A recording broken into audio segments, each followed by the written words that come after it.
You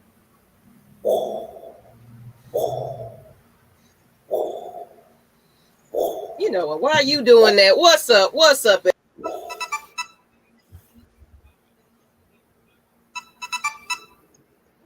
It run on a little bit on the CP time. Jarvis, we had to take care of some stuff. So, as you see, I know, Jarvis, we seen that. That was me responding to you, Jarvis. But like I said, appreciate y'all sticking in with us with the CP time and stuff. Like I said, we try not to happen, but stuff happens. As you know, I'm just Kstlyz, the sixth man. Down here, I'm Miss Maggie T, the first lady. And in and out on my left is Mr. Mike Boys. Yeah, that's who I be. I ain't the rubber band man. I ain't wild as a Taliban. 9 in my 40 in my other hand. I ain't that. What's up, Esperanza, Joseph? I see you, Alex.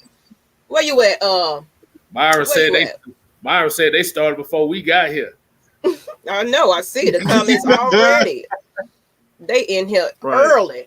You know, that's okay. That's okay. I see you, Alex, Maurice, Myron Jackson.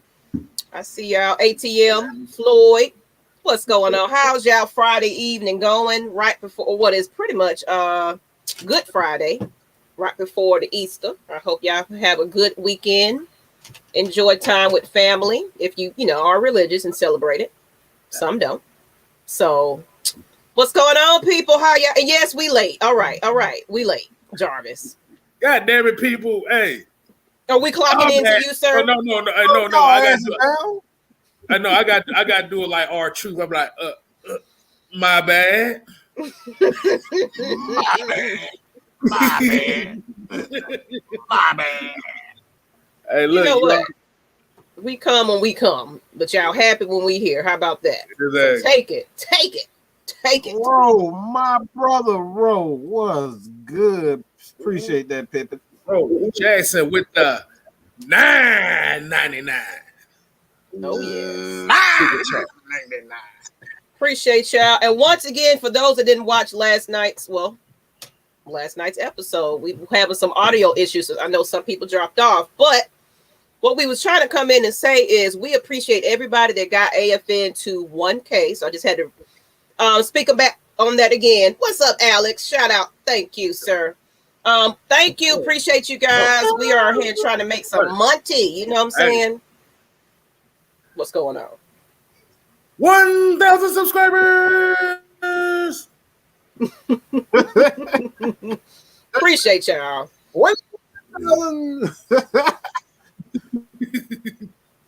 Yeah, Reggie. Thank you, Reggie, for understanding. It's get busy at the last minute. You're right. You're absolutely right. When you're head of your own operations, shit happens. How about that? Until we can afford to hire somebody to do all this, you're going to get some late stuff sometimes. Right. Because Maggie can't do it all and be on the show at the same time. You know what I'm saying? Was that a shot at us? Is that a shot? Anime, you shooting over my right man. What the hell? What the hell? Really? Wow. That's right. I see how we playing tonight. That's right. I see how we playing tonight. But let's go ahead and get into it. Where are we starting with, people? Where are we starting? I guess we can go with this. I want to talk about this London game. What do you think about that, people? Then we'll get into the head title, because I know that's going to be some good comments and commentary. So this London game, we don't know who the opponent will be. Of course, it's our home game. And depending on COVID and everything else by that time, we don't even know we're going to have a whole audience there or not. I know the guys will be going to play, but I don't know if it's going to be a fan participation type of deal. But I know with the airlines, they've been starting to get everybody to put their COVID shots in and prove it, and before they go take flight. So it might be some precautions going on. Hopefully us Falcons fans can go attend this thing, because if anybody remember the last London debacle and those fans that was depending on a certain super lady to get them there, you know, I had to go there. And y'all didn't get there. This year, don't go with that person, all right? Oh, wow, you did not just say that. You make your own arrangements. Make your own arrangements to get to London this year, because y'all don't want to be on the Fox 5 News saying you couldn't catch a flight, you couldn't get to where you was going. I'm just saying. I was an advocate of that petition too, but you know, just saying, just tooting my own little horn there. So anyway, hey, so how do y'all feel about this London game? Hey, but before we get to that, let's get to this $5 super chat. Oh yes, not 1, 2, 3, 4, but $5. Said, brother Mike, we good, man. He said, I want to see this organization win the chip before I cash my chips. I know that's right. Oh yes, absolutely. I want to still be fucking when they win their chip. I'm just saying.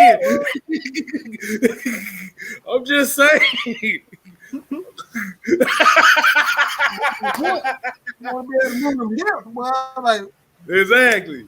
If y'all want to get Miss Maggie to London, you got the Cash App right there. Go ahead and get Miss Maggie to London so I can be reporting live for y'all in London. Because actually, I want to go visit the UK crew anyway, and they're supposed to be trying to go to that game. So we might make it a special London show.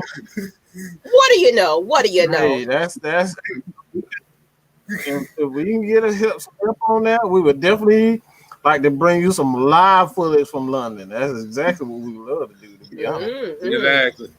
And Esperanza said it's supposed to be the Eagles. Well, I don't think they announced it unless I missed something. I don't know. Yeah, I don't think they announced it. I think it'll most likely be Jacksonville. Hell, they try to move back. Yeah, the teams, the owners have to agree. It's not just them saying you got to go. The owners have to agree on it. And the Falcons are one of the teams. Jacksonville is one of the teams that agreed to it. So it's owners. It's a voting thing.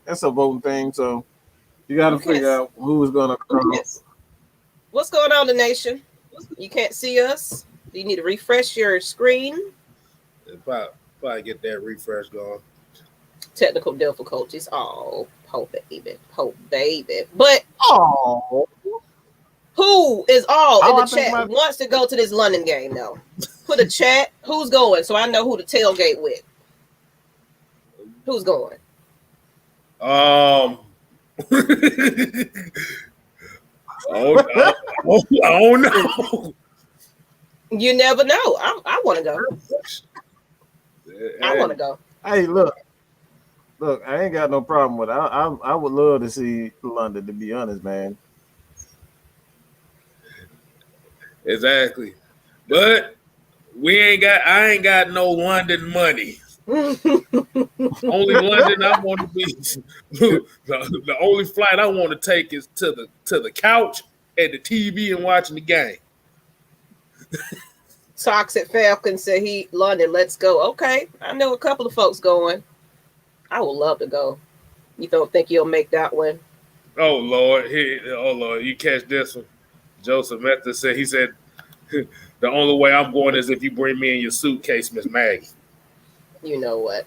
You ain't finna get me in trouble with customs. No, sir. No, sir. Man, that man trying to get us hunted by the FBI. CIA. I might go to London for that one. Okay. You trying to get us smuggling charges. Nah, we good on that. Exactly. We can't be smuggling, folks. Look, it ain't gonna be my money going to London. It's gonna be everybody else's money. How about that? 1,000. we got the Falcon salary cap budget right now. We can't make it to London. Mm-hmm. What you talking about? Well, let's jump on to the next one. What y'all want to start with? The head topic today. Let's go to Penei Sewell first. Okay. Yeah, let's hit that Penei Sewell talk. Woo. I don't.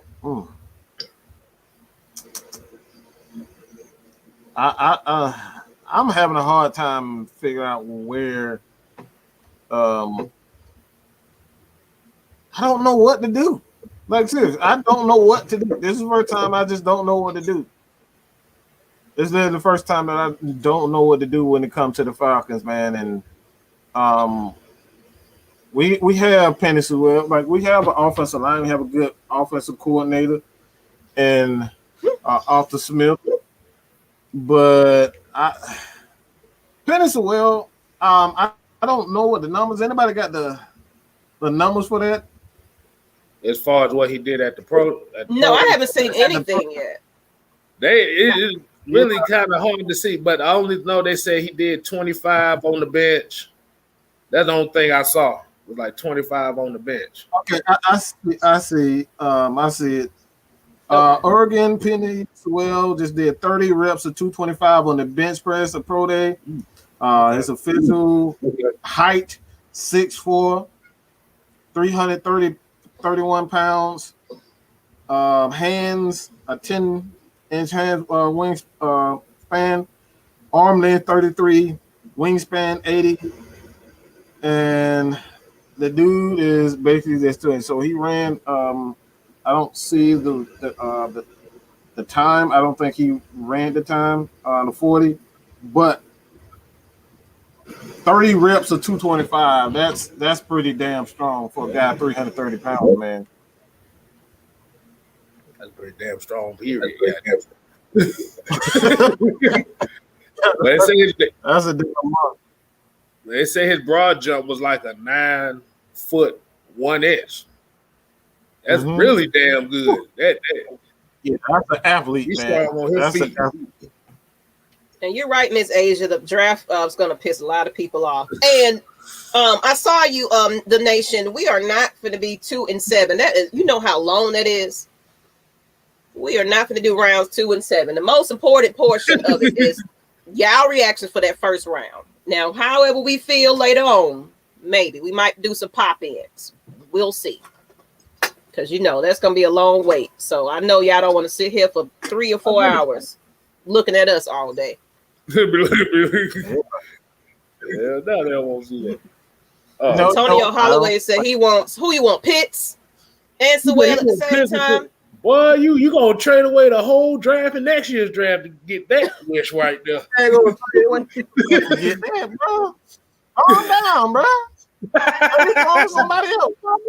I know. I see everybody getting naked for Pitts. I see that comment. but it's hard though, because it's like you have viable options there that can help right away, but it's like you're torn. It's one of those situations where it's like we get Sewell, you can get a generational tackle, but the only downfall of that is or can he play guard? Or if you having him as a tackle, who are you going to shuffle around? That's the hard part. Then we got Kyle Pitts. Then you got Kyle Pitts here, who's basically Calvin Johnson with a 7-foot wingspan, who is a 2-and-1 player. You basically get a tight end and a wide receiver who can run routes and actually adds another dynamic and adds a dynamic in his offense, which would damn near be some of amazing. But it's hard though, because like I said, we need both types of players. And I like what Dave said. You know, Mike, it's a good thing that we have no idea rather than telling the whole world what we're going to do in this in the past. And you know what? You're absolutely right. Yeah. It's at the point where we don't know what's going to happen. We absolutely don't know. So I like it that way. And That's the best way to do it because, like I said, it gives us opportunity to debate on what we think. Mm-hmm. But at the same time, it's like nobody's right or wrong. Exactly. like everybody. Exactly. But they're both generational talents. And this Arthur Smith is really going to make this guy a future Hall of Famer if we get him. Which one? Pitts? Slow down. We don't throw the Hall of Famer out yet. Like I said, and I said it on the show before. Do not put such an expectation on these guys to where if they make one mistake, y'all already ready to get rid of their ass. Mm-hmm. Slow and steady. That's all I gotta say. Slow and steady. Let that man play before we start calling him a Hall of Famer. And I'll say this about Pitts, man. I'm gonna say it like I said earlier. It's to the point where, for me personally,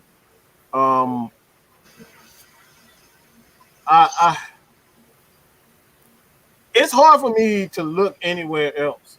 It really is hard for me to look anywhere else when it comes to Pitts. You know what I'm saying? Like, Pitts is one of those players where he's 6'6", and he's so big and he's so tall. It's like he can run crisp routes, and it's like, okay, you put him next to Julio Jones, who is a nightmare in himself, and Calvin Ridley, who can really run these crazy, like he can run routes as well as also. So you got three players that are damn near unstoppable on one team, on one side of the ball. The dude has got Kevin Johnson type of talent and skills. You throw the ball up in the air, high. The dude got a 7-inch wingspan where he can just come out and snatch the ball out of. That's not fair, man. That's almost like Randy Moss in his heyday. Throw the ball up in the air, Randy Moss gonna go get it. He's gonna get it. And that's essentially what you're dealing with a guy like Pitt. And you put him in that against Julio, and even in his, being 30, Julio is still a physical nightmare. The dude runs over linebackers and run through safeties like it's nothing. A DB one-on-one Julio don't stand a damn chance. I'm saying. You pair that with Pitts. You compare that with Pitts, who's 6'6", 245 pounds, tight end, and they may want to put a couple of pounds on him. So he's out there let's say 6'6", 250 pounds, tight end, who can run a 4.4. Come on, man. That's just unfair. And let's just hope that Julio is resting, and he'll be at least, of course, we probably won't get him at 100%. We can only pray, but get him to almost close to it, hopefully. So hopefully he's taking advantage of this time to, kind of chill out for a little bit. And I just got finished checking out, and I remember Madness said last night about the route, the route that he said he liked, which they sometimes call the X route, and how quick he got out on that X route. Mm-hmm. Tight ends ain't supposed to be getting out on them X routes like that. That's unfair. That's what I'm saying. Unfair. And I'm torn because I want defense, but at the same time, it's like, remember, Terry Fontenot said we're going to get the best players, but we're not going to reach for a need. Mm-hmm. And remember the volume. That's everything. And look, remember the last time we was in a predicament like this, we ended up picking Vic Beasley over Ty Gurley. Mm-hmm. We needed a running game, and we picked the defensive lineman. All those picks don't count no more. So we made some questionable decisions in draft. So no, that's what I said. No, you got to go. You got to base it off something. That is old news. Like I say, that's the thing. Like I said, I want the defense, but it's just a 2-in-1 player is something that, especially this new NFL need. Think about San Francisco for a second. Now I know they got George Kittle in the 3rd round, but This dude broke a receiving record for tight end with 3 sorry-ass quarterbacks. And speaking of Jimmy Garoppolo, they talking about trading his ass again. Mm-hmm. Yeah. Sorry, people. And that's that. Lord have mercy. What you don't? Hey, look, I'll say this, man. George Kittle, again, he's one of those he's one of those damn tight ends that's like it's. We go back to Tony Gonzalez, and a lot of people don't remember. If you don't know who Tony Gonzalez and how he played, Tony Gonzalez was one of those tight ends, much like Shannon Sharp, who just revolutionized that position. Tight ends are not supposed to come out of breaks the way Tony Gonzalez and Shannon Sharp did. Those guys were coming out of breaks like it was absolutely like they were wide receivers, and that's what made them great. So you get a tight end like Pitts, who you can line up on outside. He's going to take advantage of that small corner. Like Terrence Matthews said, I'm going to keep throwing to him until they figure out how to stop it. I'm going to just keep on throwing it until they figure out how to stop it. And then they try to stop it. Guess what? I got Julio one-on-one. I got Calvin Ridley one-on-one, and I can pitch them all day. You want a double pitch if you want to? Guess what? I'm going to just throw it to Julio. If you want a double team Julio, guess what? I'm going to throw it to Pitts and Ridley. What are you going to do? How are you going to take anything away? And then you got a running back in Mike Davis, who's a physical player in his own right. So it's like, bro, like, what are you going to do?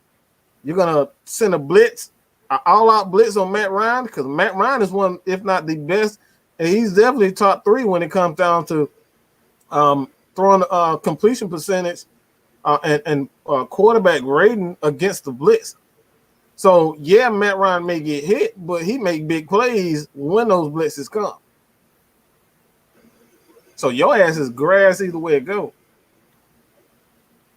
Alan Watkins, we love Hayden Hurst. Trust me. We love Hayden Hurst. We feel he didn't get as many opportunities as he did last year.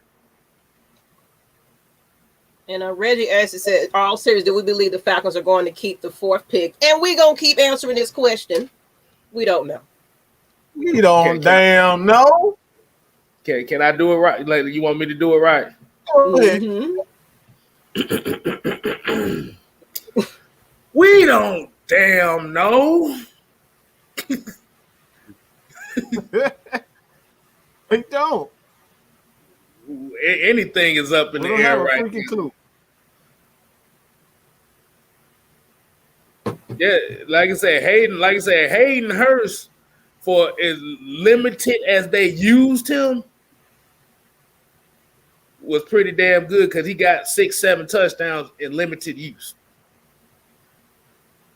Former friend punk ass decided they didn't want to use him like they should have.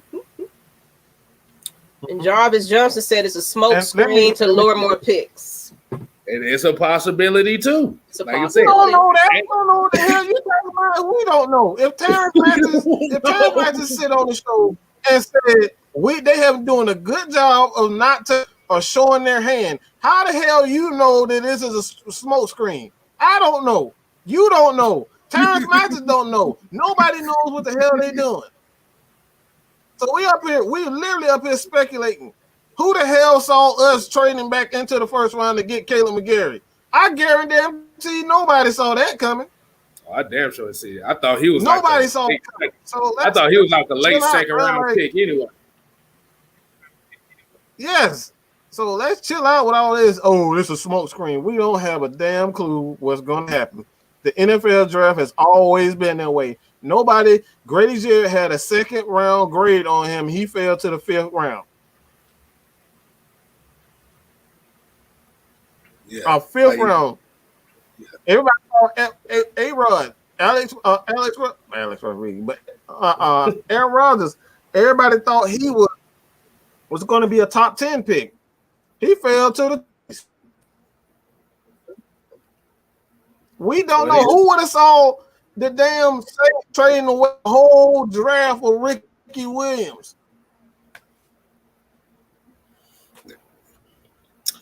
Who saw the Chicago Bears giving away they next 2 drafts to trade up 1 spot to get Mitchell Trubisky? Mm-hmm. Shit, goddamn shit. The Jets might get Kyle Pitts. We don't know. It's all gonna depend on what the Jets and the 49ers do. Because if the Jets get Kyle Pitts, it's gonna shake this whole draft up because Matt Jones is going to San Francisco. The way that they talking, Matt Jones going to San Francisco with that 3rd overall pick. And that was my only issue with Matt Jones. Bruh, I wish I had that picture. This motherfucker, he reminds me how blessed Ken Dorsey was with that Miami offense back in the early 2000s. Yeah. He thought he was going to be the next great Joe Montana. He ended up being the next great Brucey. That's what he ended up doing. So, like I said, went absolutely nowhere. Exactly. Like you said, let me see what else there we got. Penei Sewell, Javon Holland, Quincy Roach, Trey McKinney, Bobby Brown III, Ellerson Smith, Jared Patterson, Thomas Graham Jr., Zach Thomas. I guess, like you said, that's not bad. What'd you think about that, Mike?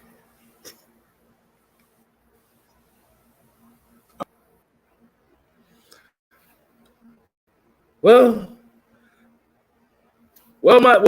Mike had to take a second off to think about that for a second.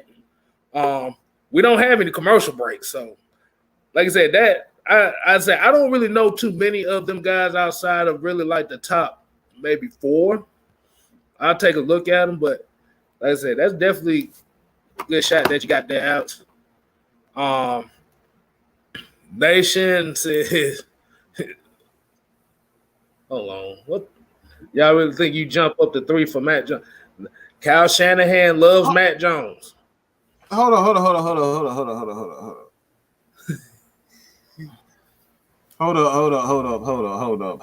Hold up. Y'all about to get pissed off with me again, all right? I just gotta tell y'all the truth. There's only 2 complete passes in this draft.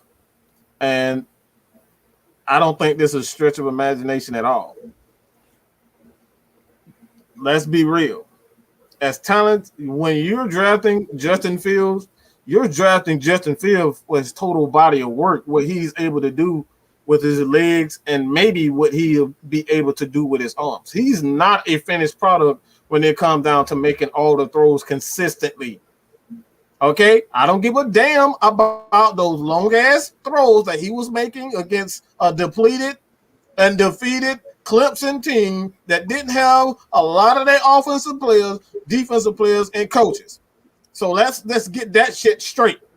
This is Friday Night Madness, and you about to get exactly that. That was not a complete team that he played against Clemson. Let's be real. All right? Let's stop it. All right? We'll see Mac Jones. Mac Jones was able to make all the throws as a quarterback. No one can dispute the fact that he wasn't able to make every single throw. He made the deep throws. He made the short throws. He made the intermediate throws consistently, even if he did have elite talent. But name a quarterback, name a team in the league that's not trying to get their quarterback more weapons. Even Kirk, they trying to get him more weapons on his team, more receivers. All right. That's the name of the game, to get your quarterback receivers. So do not say, oh, this guy had this. This guy had Matt Ryan had Julio. Drew Brees had Marcus Colston, Jimmy Graham, AK, Mark Ingram. Like look, he had every weapon there is. He had every position tied down and locked down.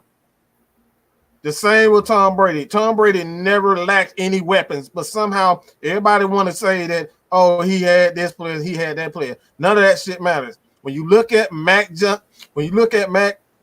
this guy was able to make every throw consistently. This is the reason why they traded up to the third spot. Why the hell you think he did that? Why are they looking at Mac Jones at 3? Because he's the most consistent passer. I can make the argument that he's an equal, if not better, a consistent passer than Trevor Lawrence. I can give you film. This is facts. Just because he's not as mobile as Trevor Lawrence, I think he has the ability to even be a better player than Trevor Lawrence in the NFL with just his arm alone. It's about consistency in the league. Now, how you can throw a damn bootleg and a damn pro day. All you saw from Zach Wilson, Justin Fields was bootlegs, no pressure, throwing the ball deep. And motherfucker, do that shit when Aaron Jones and Grady Jarrett is coming after you, and then you'll impress me. What the hell, damn pro day, damn throwing ball deep. Woo!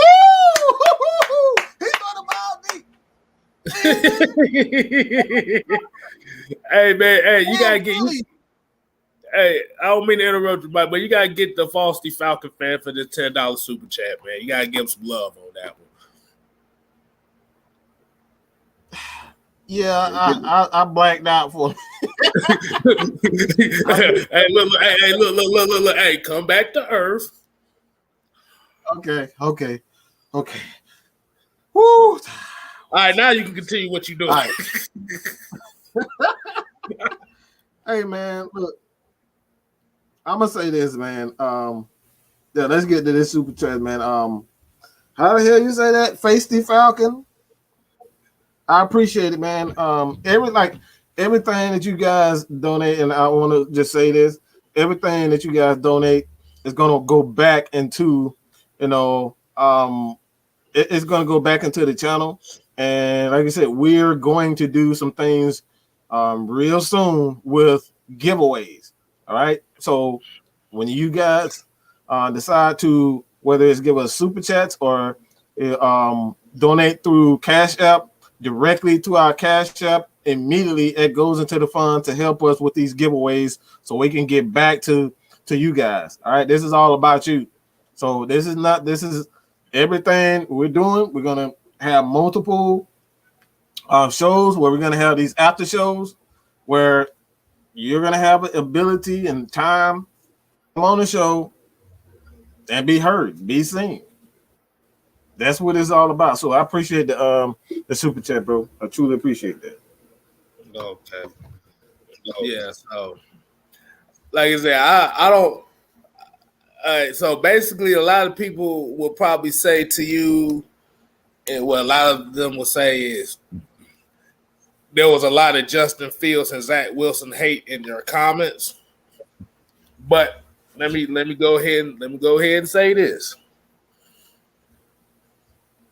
Every quarterback has a flaw. Like I said, Justin Fields' flaw is he got the Byron Leftwich delivery. I've said this last month. Ain't nobody said.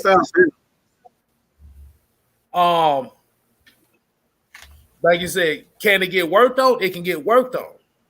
Absolutely. But like I said, you have to have the right coach. Remember, Aaron Rodgers had the same damn delivery in college. That's why he sat for 3 years. Because they had to break his mechanics down.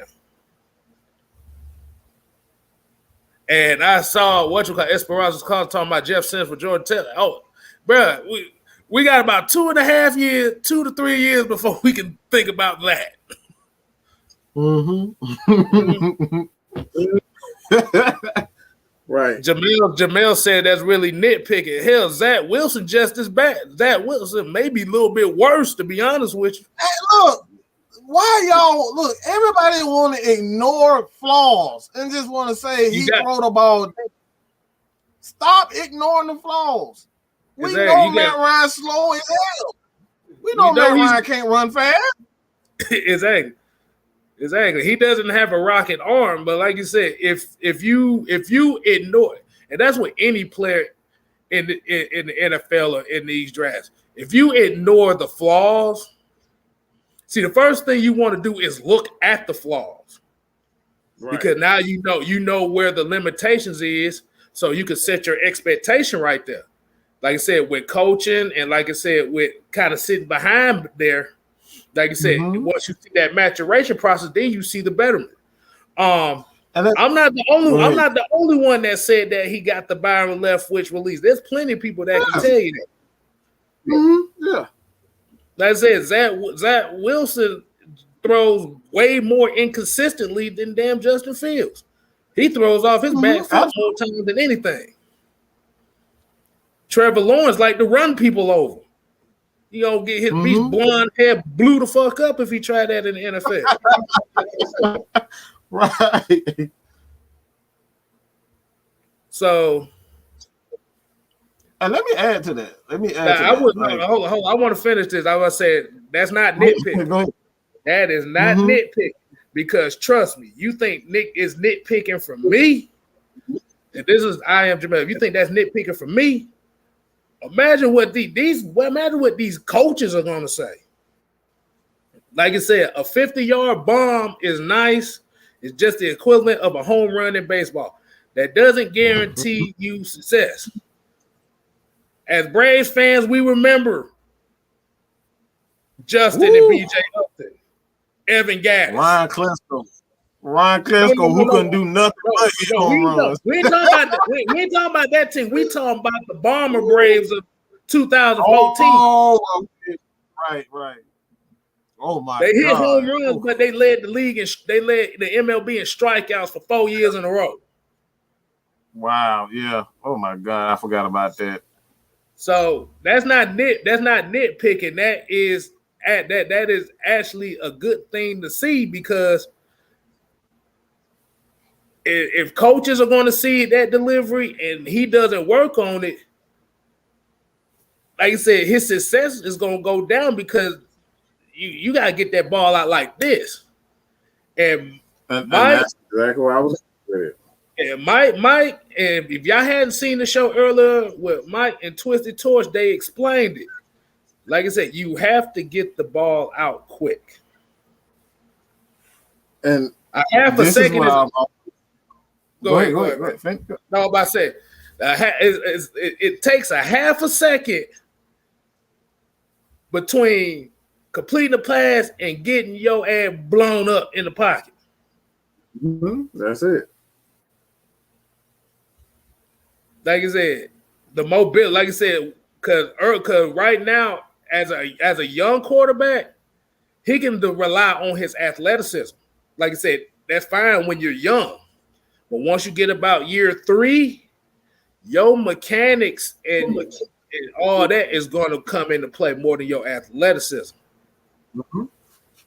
But I'm going to add Jamel this. Like I said, anybody, like I said, okay, we said have long throwing motions. Byron Leftwich didn't last in the league long.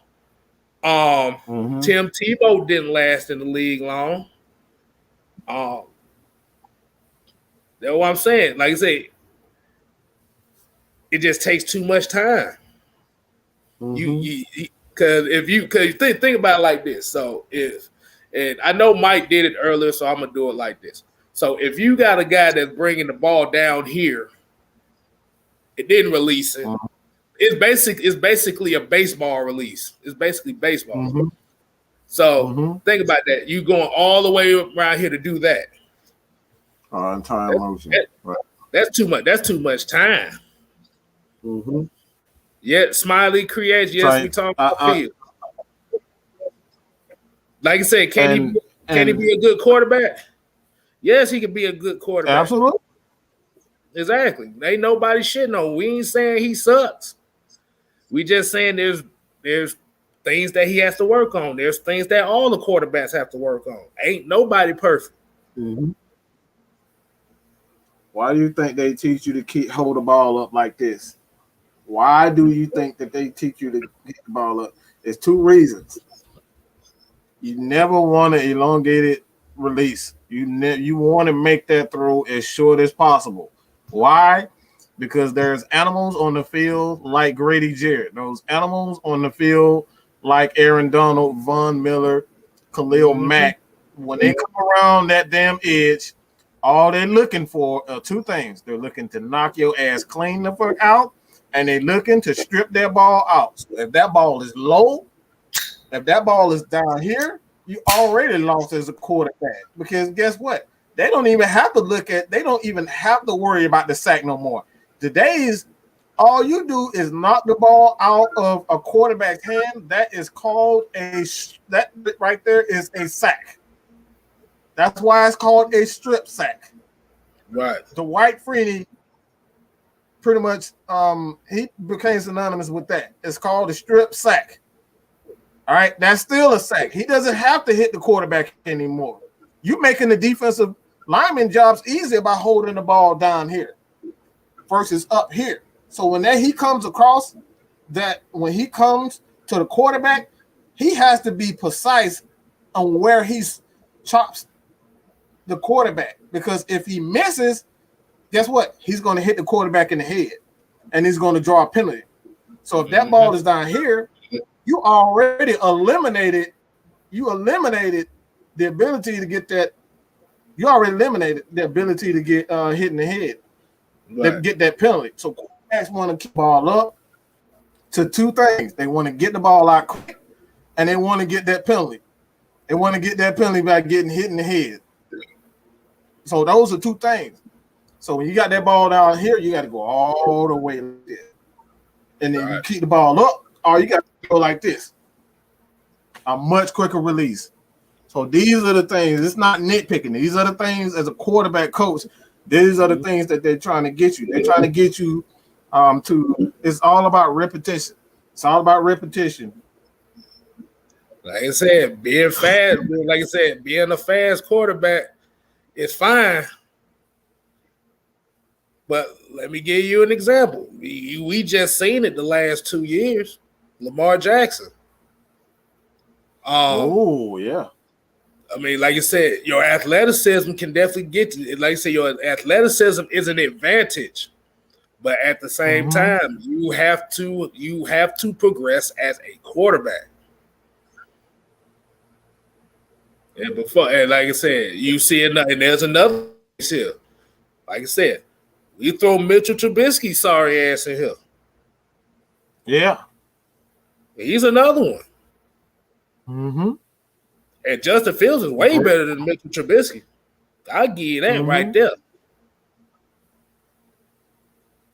Like I said, your first 3 years, your athleticism, and like I said, this is with any position. This ain't just quarterback. This is any position. Your athleticism can get you where you need to within your first couple years, but right around year 3 or 4, your tech. Like I said, once you have all that tape of those first couple years, now your technique is going to be looked at. Like I said, if your technique is not good, you're going to get ate alive in this league, and that's where the consistency has to be at.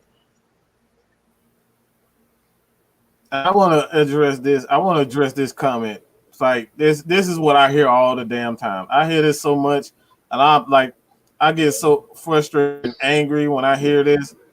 I hear this crap all the time. But being fast, you can't teach being fast. And Wile E. Coyote was fast as hell. This man kept running that brick ass wall and running off the damn cliff. So what the hell? Boom. He was fast as hell. They ain't do a damn thing with him. Have you ever had Ted Ginn? Ted Ginn, fast as hell. Didn't do him much. He was a career journeyman, going to team because he was fast. Yeah, he got paid for it, but he wasn't no Pro Bowler. He wasn't a difference maker. He was just a guy that they line up in the Sonata, the outside, to create a mismatch. That's it. I mean, what's the receiver in Cincinnati? He run like a 4, almost like a 4. You talking about John Ross, who can't stay on the field? Bro. He can't even stay on the field. So what speed? Like everybody talking about speed, like it's just just because he fast, I'm gonna draft him. Like, and can he catch? Can he run a route? Can he block? Can he comprehend what he's actually been told into the in the film room? Can he break down for him? Can he look at tendencies? Can he break down? Because if you ever seen this video with I believe it was Chad Ochocinco and Deion Sanders, when they were looking at each other's feet, it's like, if I see your toe do this, if I see your knee do this, if I see your shoulders this way and that way, like they already know how they can get you. This is why Julio Jones is the most dangerous receiver in the game, because he has absolutely no tails. You don't know if he's going deep. You don't know if he's going for a slant. You don't know any of that. All you know is when Julio, you better be on your ish, because he go deep, he going to embarrass you. How many times have we seen Julio? Like we just saw it last year where he went in a slant and then came out and broke some dude's ankles on the ground crawling, bro. And this is guy playing with a hamstring. He's a hamstring issue. He's still doing that. So all that speed means nothing if you can't run crisp routes. And we all know it's another one. I know you know this one. Anquan Bolden. Tell people about Anquan Bolden. Oh, that's one of my favorite receivers right there, bro. I ain't even gonna lie. Anquan wasn't fast as hell, but that motherfucker knew how to get out them breaks, and he knew how to use that body. But before we get to that, I want to get to an Alex Edward comment right here. He'll say Justin Fields just doesn't throw with anticipation. Like I said, once you get older in the league, you're going to have to learn how to throw with anticipation. Why do you think? Why do you think the success percentage of quarterbacks that get drafted every year is so low? Everybody does not have the same. I'm trying to use the right word. Doesn't have the same path. So I think what the issue is, because Fields is a popular pick, and we're saying something that they don't like. And I'm not talking about you. I'm just talking about certain people that this goes to. This. If you don't feel like this, I'm not talking about you. But the thing is, since Fields is the popular pick and we found something a little niche in him, now we're the bad guys because we're not saying he's the 100% complete project. We can break down every quarterback's flaws. We've already done it, but somehow y'all never want to say anything about how we just stated, all right, that Mac Jones is not a very vertical. He doesn't have the biggest arm, and he's not very fast. Somehow that went clean over your head. All right, we just said that Zach Wilson, all right, he tends to throw off his back foot a lot. That right there is a flaw in itself, because you're going to get pressure. When he gets pressure on him and he's on that back foot, he doesn't step into a throw. Guess what? That ball will go straight up in the air. And you got safeties like Honey Badger. You got safeties, any safety in the league. What's the safety? Buda Baker. You got safeties like that. You throw that ball lollipop in the air, you throw a lollipop ball, they're going to pick that off. That's not a good flaw to have. And Trevor Lawrence, you just said Trevor Lawrence, and y'all somehow that went past you, went right over your head. We just clearly said that he's too aggressive. Trevor Lawrence is too aggressive. That's the same thing with that. Yeah, and then like I said, Manning or Mahomes, both of them got flaws. Mahomes especially got flaws.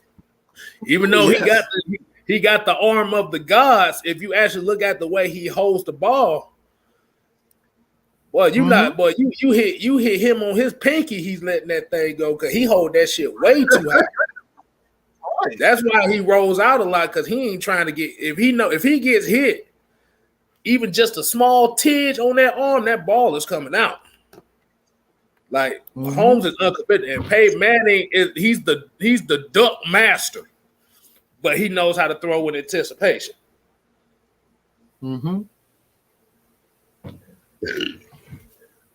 So, like I said, it's not bad critique. It's what we see. So Hey, if we like I said, I say it like this: if we gonna be the bad guys for saying it, I'll take that role. Hey, I'm good. I'm good with it. I see it time and time again, man. Time and time again. We need an offense. We need an offense that's going to cater to Matt Ryan's strength, which is mid, short, and intermediate routes. Matt Ryan is not a consistent thrower when it comes down to deep ball. That's not what he's good at. So we'll say it over and over and over again. We'll say it over and over and over again. All right. Every quarterback has flaws. Just because he's in the NFL draft and we see how he compares to other quarterbacks doesn't mean he's going to be a locked-in Hall of Famer.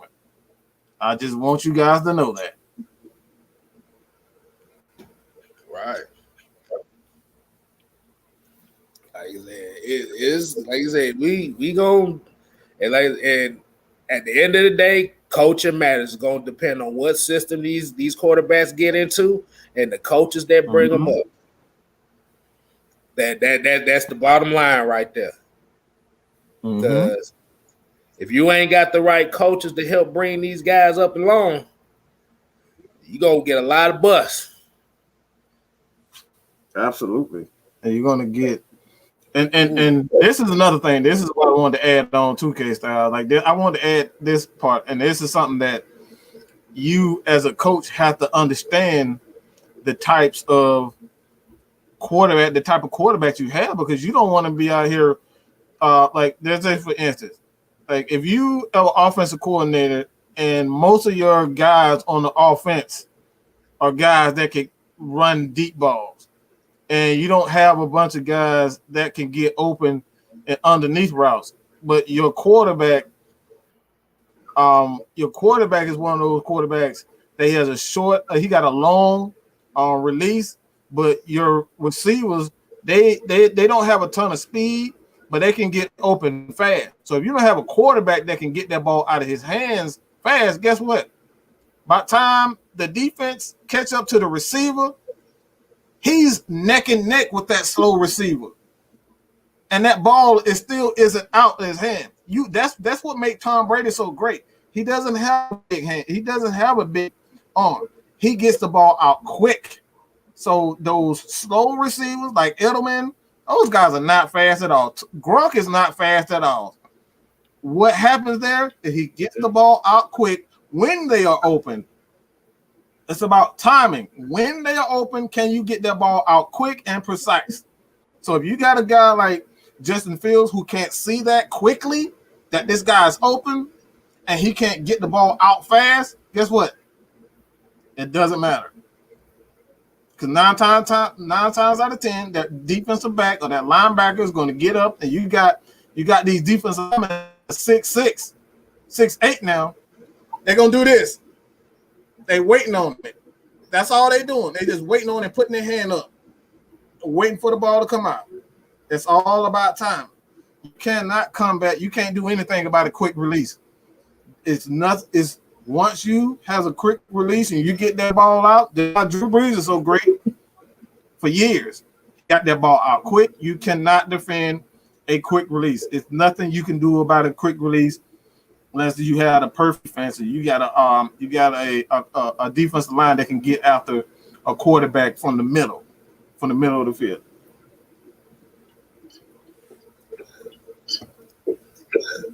Yeah, that sounds about right. With Russ Wilson, and like I said, a lot of people don't know, they run a lot of sprint options up there in Seattle. So he's not really in the pocket as much as most people think. Like I said, his releases, like I said, he got good mechanics. But the thing is, the offensive line being as bad as it is, they move him outside or move him just to get him out. Get him out the pocket and let him throw deep. Because I don't know if anybody watched Brett Coleman, who got some good content and stuff. He actually came out with a video, I think it was last year, talking about the Seattle offense, how it's really just a schoolyard offense where it's just basically roll out and throw and just throw to a spot. Yeah, I saw that. Like you said, they made the playoffs a lot. Like I said, we know that. But at the same time, anything can happen. Like we were off, like I said, we talk about Matt Ryan. I'm about damn near tired about talking about this shit. Yeah, man. Like, look, it's but if you want, but like I said, if you want to know a flaw in Matt Ryan, I'm gonna give y'all a flaw. It's not the skill. Everybody keeps saying it's his skill set that's his flaw. No, it's not his flaw. I know exactly what you're about to say. I know exactly because I totally agree. Hold on. He said, "What we think about Larry Waffle Gaze from the Saints?" So what, he got cut from the Saints too? Shit, hell, they gotta cut everybody. They ain't got no damn. I think he won the offensive lineman for the Saints. My bad. It's a good damn beer. My bad. I think he got cut by the Saints. Look. He just totally threw me off with that damn. I burped on camera, man. That thing hit me good. Hit him, boy. Exactly. That motherfucker hit him, boy. I don't want any environment. I'm good on that, man. Like it's to the point where the Falcons have a good enough offensive line. It's like we keep saying over and over again. Like, let's see what this offense can do under Arthur Smith play calling before we start saying that Kstlyz, Caleb McGarry, and those guys up front aren't good enough. We don't know that. We didn't commit to the run. Our offense was unbalanced. He never set up plays. He didn't know how to set up plays. He's just basically out there throwing. It was, and this is something that I kind of, I had an argument with a certain content creator because he thought this was like, I said one thing. This is something that it's something that I thought he was really crazy what he said. He said, play action, you don't need a good running game to run play action. I'm just like, of course that's the whole point of having a play action to begin with, because you're pretending as though you're going to run the ball and you pass the ball. It's all about attacking the linebackers and getting the linebackers off a spot so you can throw the ball behind them to a guy like Julio Jones, a guy like Calvin Ridley, and a tight end like Hayden Hurst and a Kyle Pitts and Travis Kelce and these types of guys. That's the whole point of running a play action. So you got to have a good running game to get those linebackers off the spot to be able to get those big plays down the middle. So you need a running game. So if you don't have a offensive coordinator like Dirk Cutter who doesn't like to throw the ball to tight ends, and we done trade this man a second round pick for Hayden Hurst, and we don't even use him. What's the freaking point? So play action, having a run game, and having an offensive coordinator who can use that is essential, man. It's vital. You gotta have that. Yeah.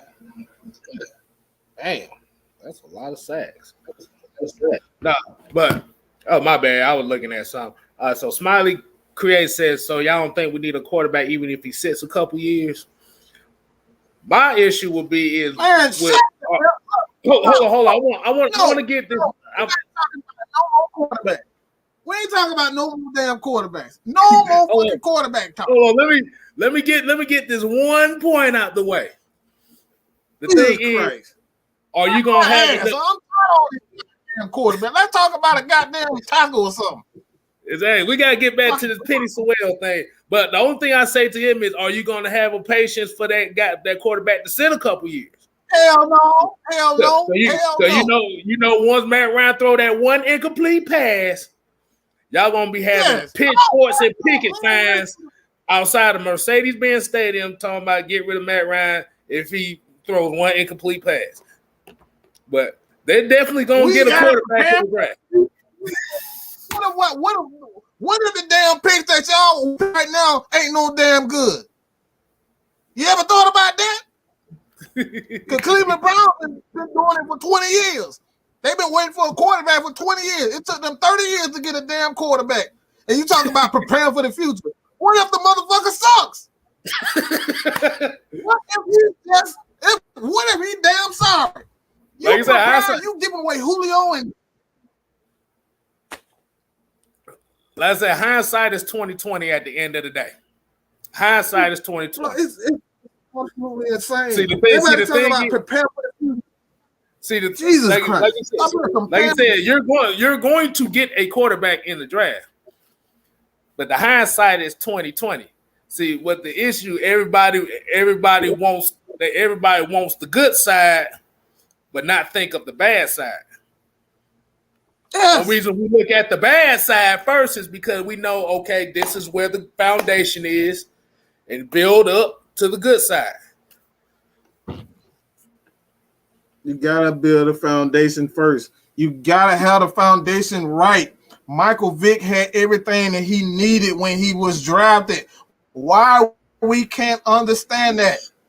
Matt Ryan had everything that he needed when he was drafted. He had a running game. He had a running back. He had a defense. He had all that in place. The Falcons went 10-6 when we drafted Matt Ryan.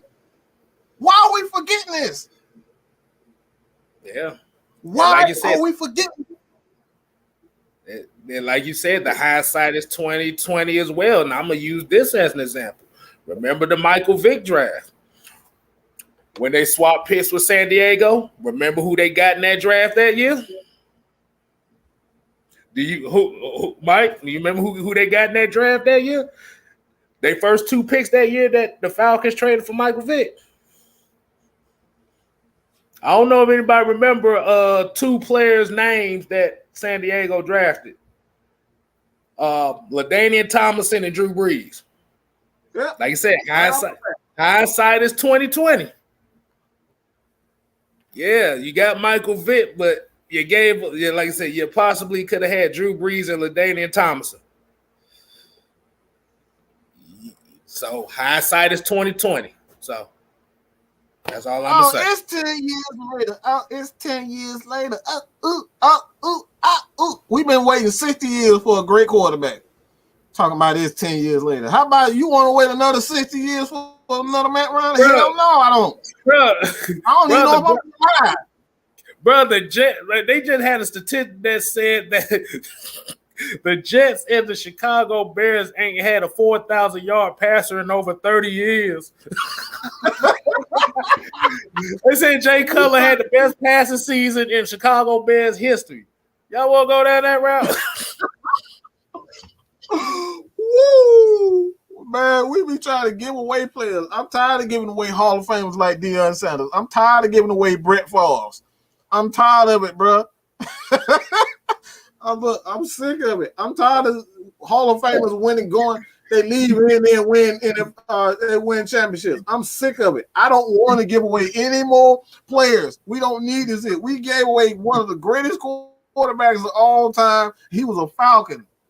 The man, Deion Sanders, walked and won 5 Super Bowls, 4 or 5 Super Bowls. He walked away from this franchise. We are notorious for giving people away, great players away, because we get tired of them. The fuck? Right. Yeah.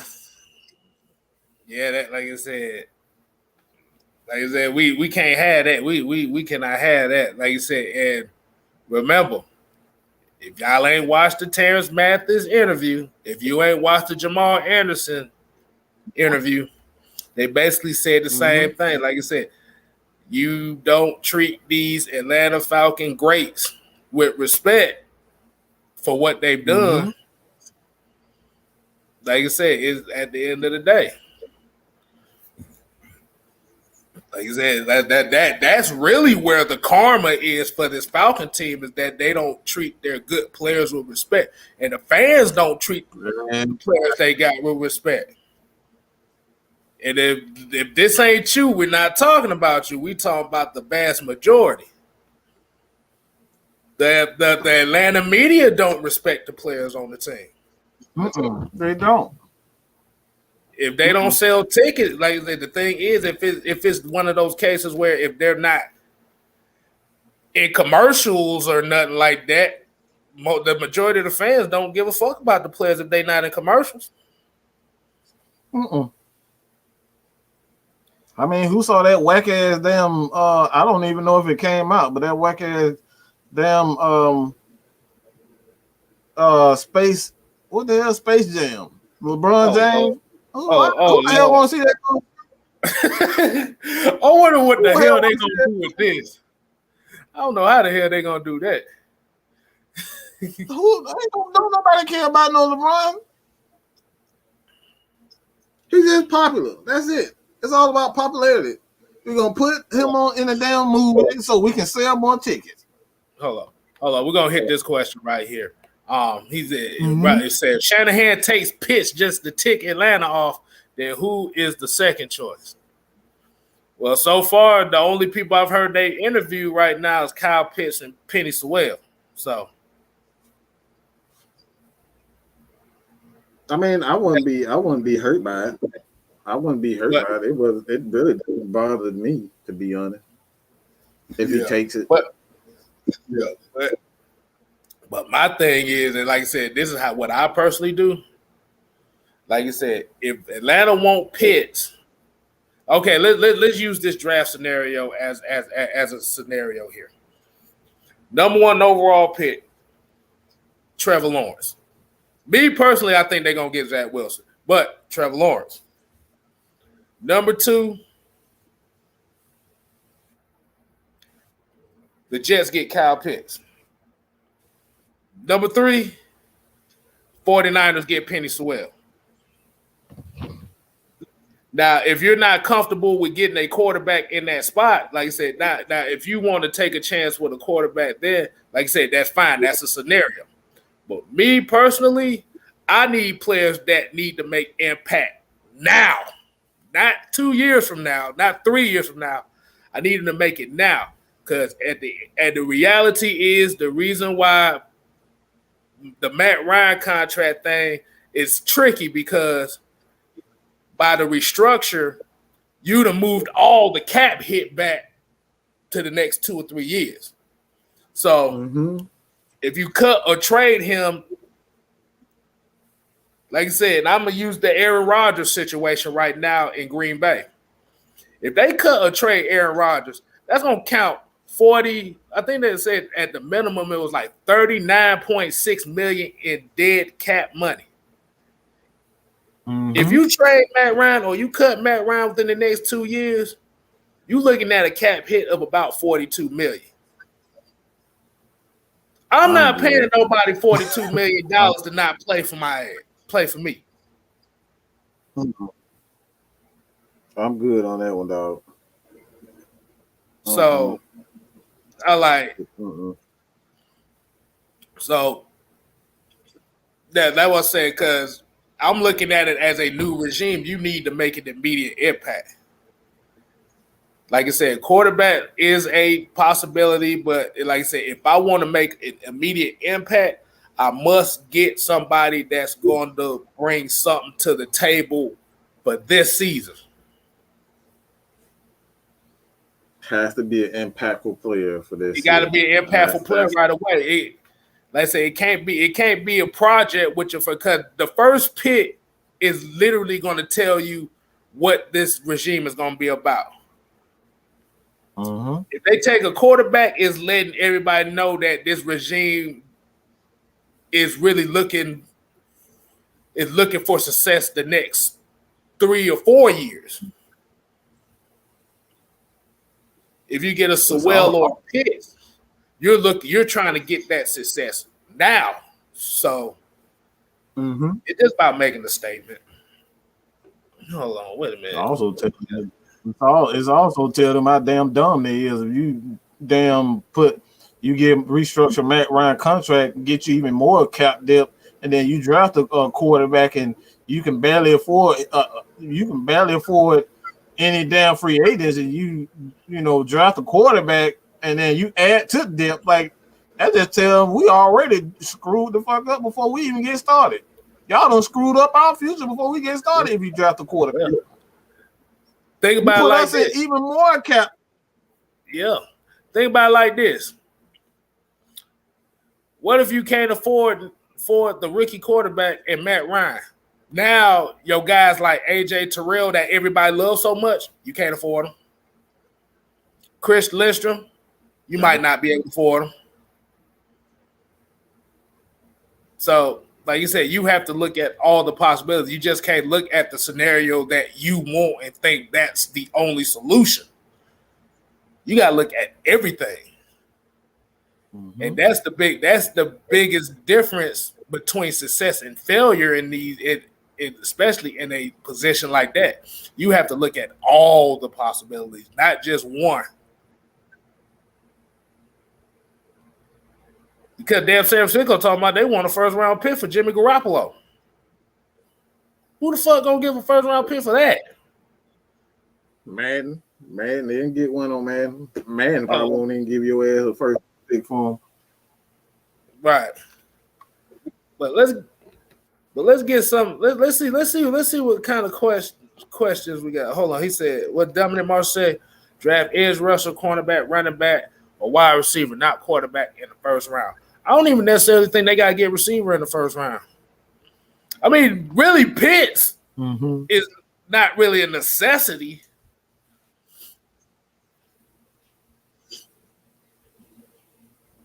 But like you said, and I'm just going off of Terry Fontenot's words. He says we're gonna get the best player available, but we're not gonna reach for a need. Which means they have a plan on how to attack this draft. Which means that first pick, like I said, they can go for the best player. Then you got to think about the way that this draft is, especially with the defensive needs. The defensive needs is deep this year. They're not splash players, but they're good players. They're good players. You got splash players. Like you said, you got your Kawhi Paynes, you got your Always, you got your Michael Parsons, you got your Boogie Bashams, your Jay Tufeelis. Like I said, there's a whole bunch of players on the defensive side you can get. And these guys can develop into like Pro Bowlers. They have that ability. But like it's just not one of those quote unquote generational talents out there. And that's the difference. And you don't want to reach for players because a guy's 35 years old. It's like you want to draft a quarterback just because he's 35. It's like you keep doing that, you're gonna put your franchise in a hole because like again, everybody keep talking about he's older. This guy's 24 and he got a big arm, but what if he fucking sucks? You don't wasted 3 to 5 years. You wasted 4 years on a quarterback that sucks. Then you got another 3 to 4 years to wait till he develop. That's 7 years that you don't ruin your entire fan base because you just wanted to get rid of a guy because he was 35 years old and not do it the absolute right way. All right, got to build a foundation for this quarterback. Yeah, because there's going to be a lot of failures in the draft. Not all these players are going to we know as well as any team that most of your players in your draft, these guys don't pan out to be anything. Right. Hey, Ghost Peppers made a good point right here. I didn't mean to interrupt you, Mike, but Ghost Peppers made a good point here. He said, fans continue to ignore the fact that Thomas Dimitroff left our Falcons cap hell. They can't afford a payday. That's why we should have drafted a quarterback for the overall pick. So instead of blaming Matt Ryan for his contract, you need to blame the GM. That's basically what he's saying. You need to blame the GM. We said this earlier. Matt Ryan, the salary cap is at the time it was $190 million a team. Matt Ryan, he had a $40 million, $35 million at the time. $35 million. He only accounted for $35 million or $190 million. So what happened to the other what, $160 million. What he do with that? That's what you really need to be talking about. He only spent $35 million on Matt Ryan. What the hell he do with the other $160 million? Y'all need to put that in your head. Besides looking at one person's pocket, where all the other money went to? How did you spend all the money? You want me to name some names? Go ahead, please. Please. James Carpenter, Jamon Brown, Robert Alford. Let's see who else. Desmond deserved his, so I'm not gonna really bad shit on that. I ain't gonna shit on him like that. But think about those three. Derek Shelby, Jackson. Oh my Tyson God, Jackson, man. Ray Edwards, Paul Soliai.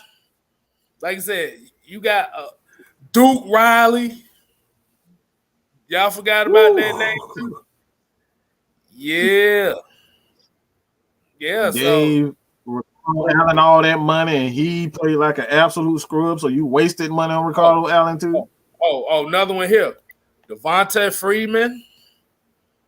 Like I said, an absolute scrub. I think about that money. Like I said, it wasn't so much just the Matt Ryan's contract; it was the fact that he gave these contracts to these players that didn't perform up to him. I wouldn't say Sean Harlow. Sean Harlow didn't last long for us, but we talking about guys that got re-signed. Yeah, he couldn't even get out of preseason. So. Ryan Schrader. Yes. Boy. Yes. Yeah. And remember 2 years ago, they gave Vic Beasley the 5th-year option, which was about $16 million as well. He played well, but you already knew he was out. And that's the reason why they didn't give Tat McKinley that 5th-year option, because they didn't want to take that chance again. That season was deplorable. To see Devonta Freeman get jacked up by Aaron Donald and nobody come to his defense said it all for me. Zero. Talking about brotherhood. The brotherhood was dead after that.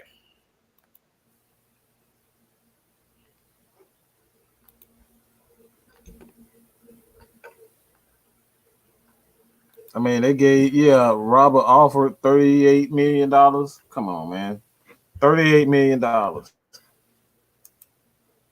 Right. See, personally, what I would do in this draft, if I wanted to save money and get some damn good players on defense, like I said, for me, I'll trade out the first round. Personally, I could trade out the first round and get some damn good defensive players. Because if you trade out the first round, think about it like that. If you, like I said, if you take a deal with somebody to get the number 4, trade back again into the second round, you can have 3 second-round picks. Now you can get your Andre Cisco's. Like I said, I'm just using these as examples. You can get your Andre Cisco. You can get your Javonte Williams. You can get your Jay Tufili.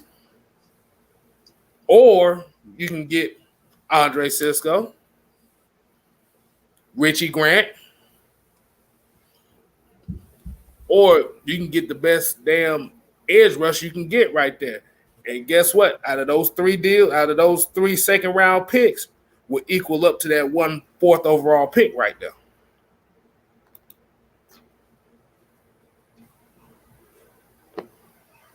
I agree. And that's something that, like we said this with again, you go back and look at the interview with Terrence Mathis. Terrence Mathis said the exact same thing. He'll trade out of the first round altogether because he wants hungry players. We don't want guys that's going to sit back and basically take for granted. These guys taking everything for granted. So it's like I don't disagree with that. Taking it out of the out of the first round. I absolutely love that idea. So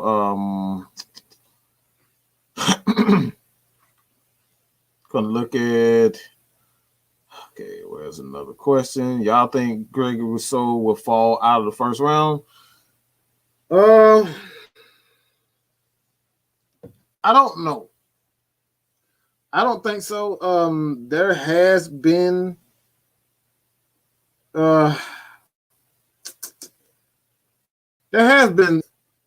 some talk.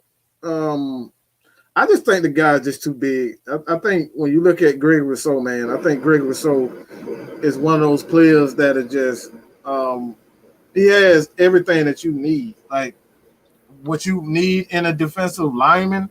He has that length. He has to get off.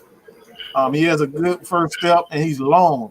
So a lot of his stride is like he doesn't have to take 3, 4, 5 steps to get to the quarterback.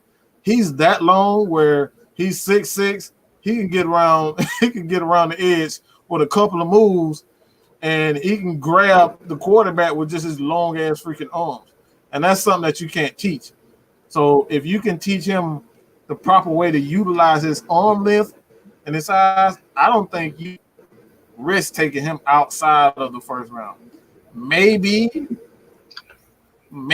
he'll fall to the second round, but I don't think he'll even make it out of top 3, 4, top 5 if he falls to the second round. I don't think he'll make it out of. I don't think he'll be gone. I think he'll be gone in top 5 in the second round if he doesn't get taken in the first round.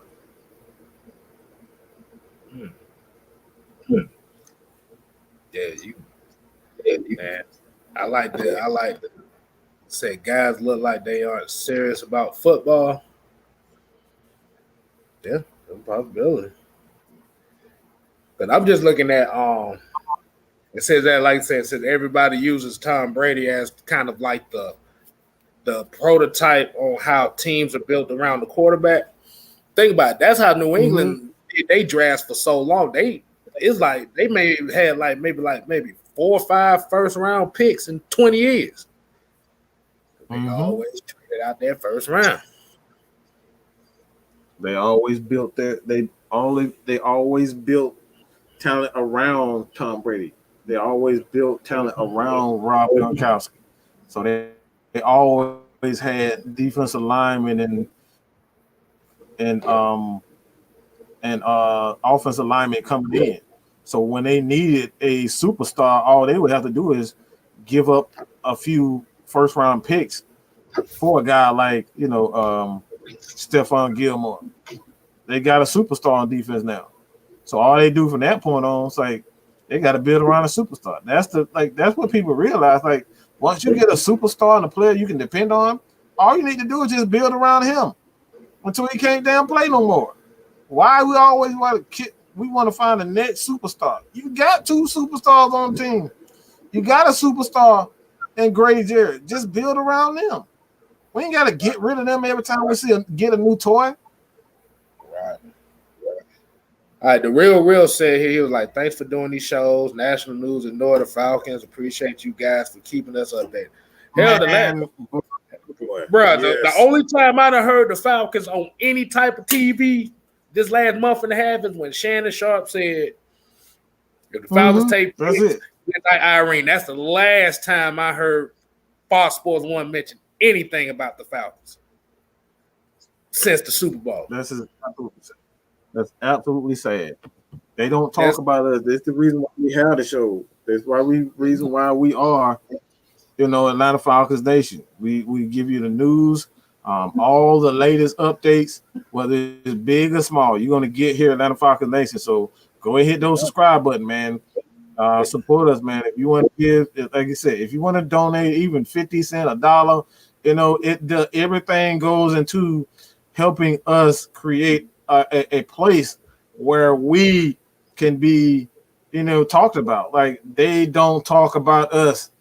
This is the reason why we offer guys like Terrence Mathis to come. Like they don't appreciate guys like Terrence Mathis. They don't appreciate the fans. They don't appreciate our players.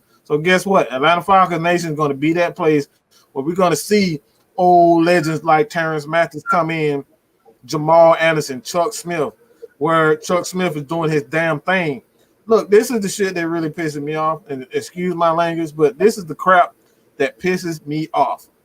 Chuck Smith is an absolute amazing teacher. When was the last time you saw anybody pick up his freaking story? This man has trained Aaron Donald, Von Miller. He's trained all these guys, and nobody even gives him no type of respect. College players go to Chuck Smith. Real NFL, we talking about Pro Bowl Hall of Fame players like Aaron Donald go to this man. We just saw a picture with him and Von Miller standing next to each other, learning from Chuck Smith. And nobody gives this man no credit. Why? Because he's a freaking Falcon. We got to start. Look, come on, bro. This is Atlanta Falcons Nation. Atlanta Falcons Nation is here for you and these players. Get your own. Right. And here's a question here, and this is the same question I got on Twitter. I was meant to do a video on this, but I'm gonna just go ahead and do this now. It was basically saying, if we trade with Carolina, do you think Brian Burns will be part of the trade? I damn sure ask for it. If you get a young pass rusher, swap picks, get a young pass rusher, and you break the bank on their ass. If they want that fourth overall pick, you get all three of they. You get all three of their first three picks, plus a player. Because if you're gonna trade with a rival, you're gonna get everything. You're gonna leave them ass out. That's how you want to do that. Ass out. And then, like I said, Ultra Shadow 97 here, like this comment was here earlier, said AFN and GSN, or better ESPN and NFL. Hell, you gotta think about our own local media don't even respect our players. They don't respect none of our teams. Your own local media. Bro, they put the after show, the damn Falcons after show. It'd be like 11, 12 o'clock at night. Who the hell is up at 11, 12 o'clock at night to look at these shows? Ain't nobody watching it. That's disrespectful, bro. Exactly. We got this clown ass Mike Bell at 92.9 the game here, that damn clown ass Carl Dukes. Those some fucking clowns. They don't know a damn thing about the Falcons. They don't know crap about the Falcons. And you got these guys speaking for us. And the first thing that they say, we need to get rid of this person, get rid of Julio, get rid of Matt Ryan. Come on. Stop. Clown ass people. So continue to support us, man. Like I said, man. I want to answer this. We're trying to yeah. I want to answer this right quick. Who is the Stephen A at AFN? We're the combination of it. Mike has the he has the personality of it, and me, I have the hairline for it. So we're Stephen A. Smith combined. I don't know. Mine's a little bit. At least you got some. It's getting there. Oh no, bro! I'm on the crouching tiger, hitting dragon side of the game with mine. Oh! All right, Anime, what you got to say, motherfucker? I know you about to say something. Lord, here we go with the headlines. Lord. Really? Hey, he asked the question. I'm gonna answer that question for you. I'm gonna answer the question. It's Mad Mike. This man can't have. This man can't even utter a word without yelling. Everything he got to say, his hands go up. I'm Mad Mike. That's all you hear. Mad. I'm like, damn, they're going Mad Mike again. Bro, Stephen A. But the one thing he does better than Stephen A. Smith got a word that he uses that nobody knows. He's like, "Peripherously." Like, the fuck is that mean? Boy, if Mike starts coming out with these damn encyclopedia words, boy, I might fall out laughing on camera, bro. He'd be like, how dare? I'll check that. It's malicious. I'll put that on my. Oh Lord, if we had a Molly boy, Mag, if you was like Molly Curran in this motherfucker, boy, these motherfuckers be unsubscribing like hell because they can't stand that woman. Only thing she do is she act like she know what the hell sports is, and then when somebody says something to her, then she cry. She cry feminist. She cry feminist every time somebody disagree with her. That girl be like, but I wonder if them water lilies look good today.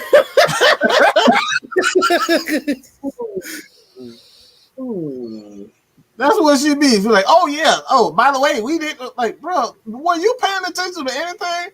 She be had that blank ass like a damn zombie, bro. Exactly.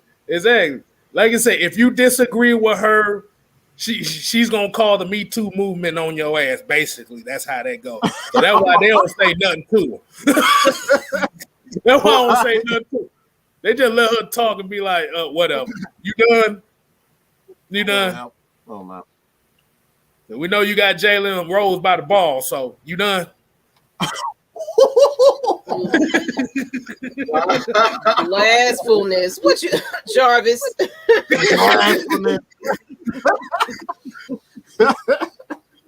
But am I lying though? Am I asking the chat? Am I lying? Hey, man. Y'all make sure y'all do tune in draft night because we probably gonna have a full house and special guests. We finna make that draft night like better than ESPN. How about that? Tony Wright said Jalen Rose has my wow. He's going through hell.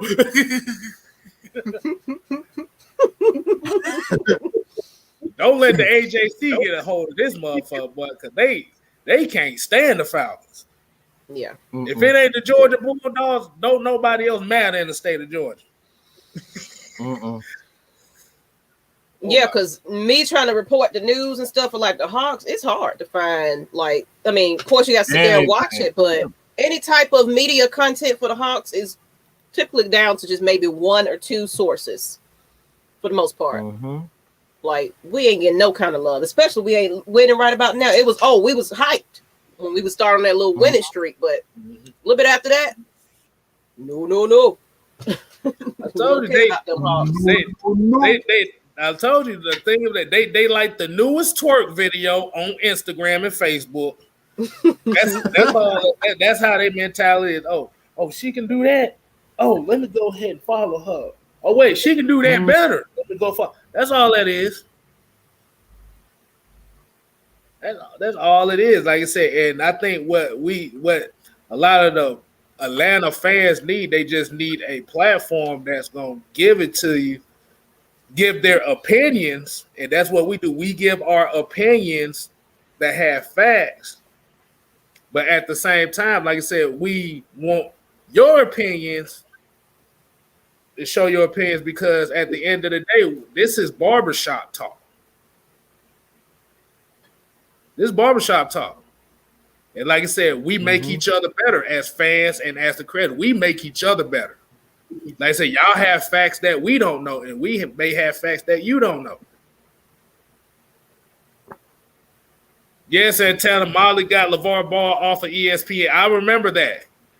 She started the conversation, and he said one little thing. Oh yeah, yeah.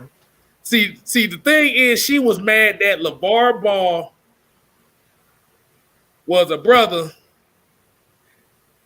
that was in his son's life and got them to the NBA, and he had ideas that nobody thought about until now. That's what that was right there. And it's one thing about it is everybody got personalities. So I know he can probably come off as a little arrogant and, but he has a reason to. Bruh. You know what I'm saying? He got his boys where they need to be. You know what I'm saying? He was definitely a big influence in their lives. So I don't hate on the man. Oh, no. Talk your shit. Hey, shit. He is the reason why the NBA has that new league now where players out of high school can come in and make money right away. They stole that from him. Like you can You can have top 50 recruits coming out of high school. I forgot what the name. It's an NBA affiliate league, but basically they can come out of high school, make about $100,000 a year, develop and become NBA players and go into the draft. They got that from him. Mm-hmm. But this comment right here, ATM345 said, hell, half of the so-called Falcons content creators on Twitter and YouTube don't really show Falcon love. They really don't. That's bad. That's about as real as you can say. Half of them don't. They look for shock value. That's what they do. Mm-hmm. They want to shock. They want to shock. They want to say, "Oh, I believe we can do this. We need to get this player. We need to get rid of that player." They don't give you the reason why things need to happen. It's all about shock value and clickbait. Mm-hmm. We said it time and time again. If you don't believe anything that we're saying, we're gonna bring in someone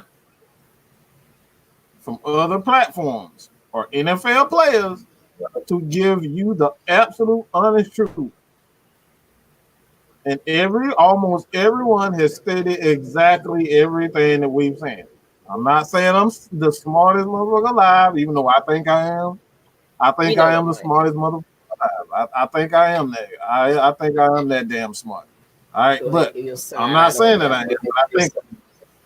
But all right, I mean, girl, you know I'm smart. Don't blame me. Toot your own horn. That is such a. Oh, I want to hit this right here, right quick. You think we can get with Parsons as a DN? I don't think he's gonna be no DN here. He's gonna be an outside blitzing linebacker. But you gotta think, Mike said he don't want nothing to do with Penn State because of them damn reputation up there. But like I said, we don't. But really, we don't know how far he'll fall because remember, before this whole draft process came out, Michael Parsons was projected to be a top 4 pick. This dude then literally damn near dropped out the first round. So they could possibly get a Parsons in the second or third round, which I would be an added weapon just in case if you're not willing to pay for a little con down the road. That'd be something you can do right there. Right. But Santana said these other creators better hope COVID doesn't end because AFN is going to roll up on them at games when fans are allowed back. Oh, Lord. Hey. Everybody going to be throwing up sets and shit. Like, AFN, motherfucker. AFN, motherfucker. Oh, they don't want us coming. Oh, no. And I just had 2 of these. Imagine about 4 more of those. Mm-hmm. I become belligerent. Hey man, we've been there. But if they don't have any more questions, man, we can kind of, wind it down, man. We've always said, we continue to say this over and over and over again. Can't wait for the season. I know a lot of people have been looking to come on the show, but it's like right now we're still in our season planning, so be patient with us. We got some great things coming for you. Like like I said, all the donations that you donate to Atlanta Falcons Nation, Cash App is right there. What we're going to do with this, it's going to be like a raffle, similar to a raffle, just a little bit. That's what we call a raffle. It's basically you have to follow us on Twitter, Instagram, and YouTube, and send us a screenshot to our DMs, and you will go into a quote unquote a raffle bowl, and we pick out the one that's going to get the prize, and everybody gets to contribute to what AFN is going to give out. So like I said, man, you are Atlanta Falcons Nation. We want to give back. We want to be a blessing to you, to start you down the road where you are sitting in Mad Mike's Miss Maggie and Kstlyz Plays, you have your own platform of 5,000, 6,000 plus. This is what we want to do for you. Give back to you guys. Because a lot of you guys, a lot of you girls have absolute, you're brilliant. Like I said, you guys have put me on game to players and stats and facts. Y'all hit me up in my DMs. You hit me up and send me, reports and articles and things that I didn't know. So you helped me. So this is all about you guys, man. So we truly appreciate it. Oh yeah, and what Mike was saying about we really are in an off season, so come regular season, which probably will be here before y'all know it. To be honest, we will definitely get back to our after shows. You know how that used to be, our post games and our after shows, and our after shows will be where we'll invite our fans on. Now I am thinking about a little something for that draft though. To kind of fill in a little bit, because of course we're gonna be sitting around for this fourth pick, and what happens if they draft down? You know what I'm saying? Maybe we might open it up for you guys just to see your reactions, or if not, we don't do it for that one. We already, Terrence Madsen said he wanted to be there for the after show of the draft. So if we do that, now we might invite a couple of fans on for that one, because I really want to hear y'all reaction to that. So it's not going to be every show right now in the off season, but we'll have a couple of times we'll have everybody on. So said we the goats. And I want to add to it as well. We see your comments, but don't troll. That's not going to get you on the show. One thing about that, trolling, it annoys the fans as well. You got to realize these people are watching just like you are watching. And we see your comments. It's not going to get you on the show quicker. Respect everybody that's around you, because they have to read that and they want their comment to be shown and seen. So be respectful of that. I get you're eager and excited about things, but it's not going to get you here any quicker by trolling and trying to, hunt us down for that. So appreciate your loyalty and everything, but please give respect to our fans in the chat as well. Right. All right. Before we roll out, I'm gonna say one thing too. There was a question here asked about the virtual draft. The virtual draft was cool. One problem I had, and I'm gonna tell these NFL prospects: if your woman is trying to goddamn show out, you need to leave her. Isaiah Wilson, we saw the Isaiah Wilson when his mama done snatched his woman off his lap. That was the funniest thing I saw all night.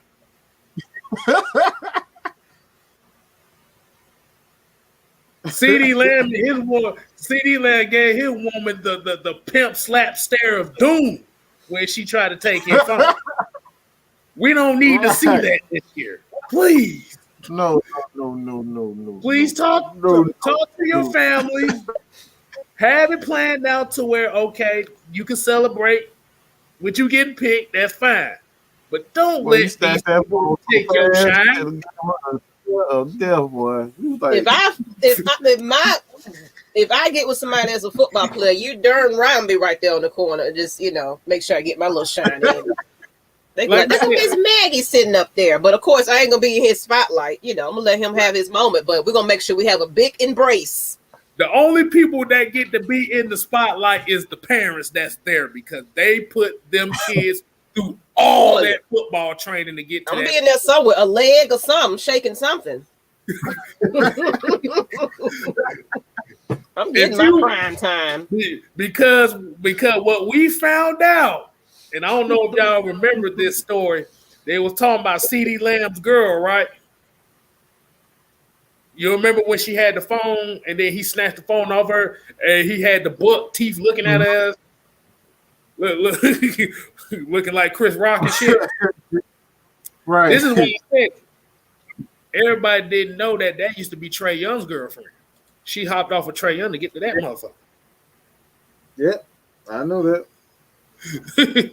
So, girlfriends, stay in the back until he calls for you. Let the parents get some. You're right. That's definitely their moments.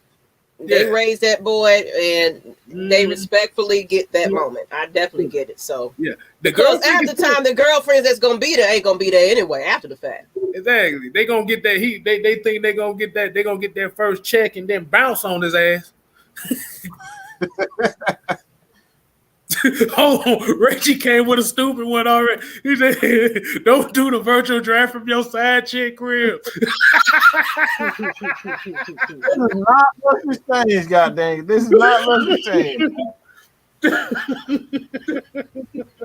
Oh, and Fred Moore, when are we doing an AFN meetup? When everybody get vaccinated, I'm thinking about go ahead and do it because I'm ready to get back to. Well, it won't be normal life, but a little bit less risk. You know, because I want to start tailgating. I want to go have some fun. Even if we're not doing it around the stadium, like I want to go somewhere where some fans are and, you know, have a good time. So I'm definitely I'm ready. I miss it. I mean, I see memories now. Everybody in the tailgate and acting a fool and having a good time. I want to get back to that. So if we don't do tailgating, we're going to do something. We're going to meet at a bar or something. I used to do sports events where we used to have meet and greets for the away games for the Falcons. Because, of course, during the games, we can't get anybody, you know. Of course, season ticket, you know, if you're not a season ticket holder, you might come to that event. But we used to do all the away games. And I'm telling you, it used to be packed. KSTYLZ went to those. Oh, Lord. Man, we had us a blast. It showed all ass. I was so good them days. Yeah. So we're gonna get back to that because I mean that was fun and it was a lot of participation. So I think now that you know AFN is established, we can really get some of our fans that watch us to come out and meet us. You know what I'm saying? This will be exciting. I'm excited about it. And thank you, Antonio Holloway. We definitely trying. You know, if you're on Matt Mike's channel, go on over to Atlanta Falcons Nation to give us a subscribe, as well as give just Kstlyz a subscribe as well. Yes, this man, get him out of the 200s. Get him in the 3s as well. I expect to be in the 3s by the end of the year. That's all I'm gonna say. You're gonna be in there before that, especially about season. I know that. Mm-hmm. Oh Lord, are we doing sexy midgets t-shirt contest this season? Do you know some midgets? We got Bitcoins for them. We ain't got no real money. Bitcoins. That man said Bitcoins. Lord, how much is it? Facts, bring the show off the road. Yep. We definitely trying to make that happen. You know, we're trying to get some you know, some negotiation with some spots. Like we really want to find a little spot that is neutral to everybody and get together and do some things. But on that note, let's go ahead and get into our 2-part conversion. Get up out of here for our Friday evening. Everybody, it's a holiday weekend. Enjoy it with your family. Be respectful. Love your neighbor. All that good stuff. And hey, that's all I got to say. Subscribe to everybody. All right, I'll go ahead and go. Like I said, we appreciate everybody tuning in. Like she said, subscribe to everybody. Bad Mike Sports, Miss Maggie T, Luscious Change, just Kstlyz.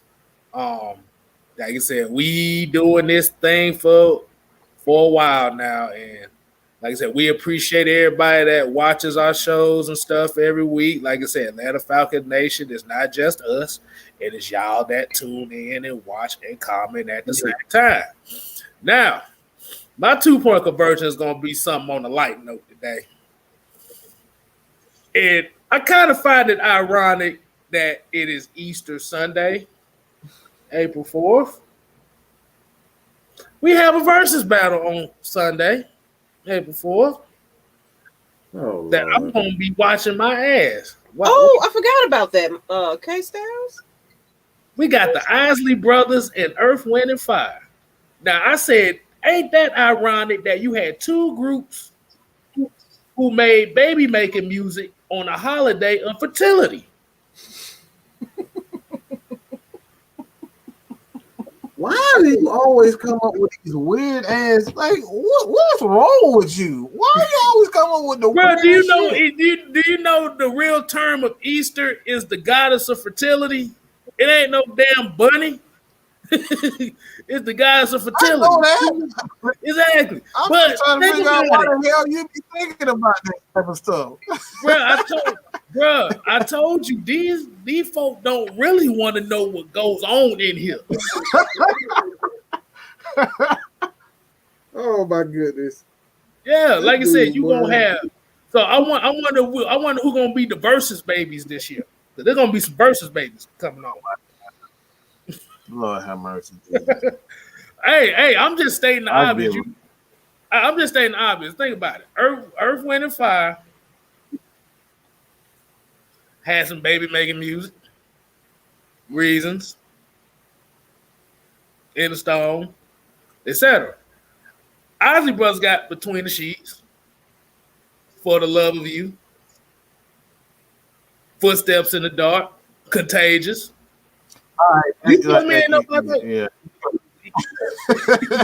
You telling me you putting that on a fertility holiday? I rest my case. Just know it's gonna be a lot of January. It's just gonna be a lot of January babies in 2022. Just let you know. No. And that's the end of it. Like, so appreciate everybody tuning. I don't even know what to say after that. I'm just gonna say subscribe to Atlanta Falcons. Just go look. You don't get weird shit like this at Just Kstlyz. So head over to Just Kstlyz, subscribe to the channel. You get weirdo shit like this all the time. All the time, right? So just like this, when you say only I can come up with crazy stuff. Hey. Oh, look, this is what you get here, AFN, man. So head over to AFN, get consistent, wild, crazy stuff. All right. So with that being said, man, y'all ain't gotta go, but you gotta get the hell up out of here. Yeah, and I'm about to watch them Hawks. From what I was saying, they were trailing earlier, so I'm about to go watch them Hawks. Yeah. All right, people. Peace out. Mm-hmm. Peace up. 8 time down.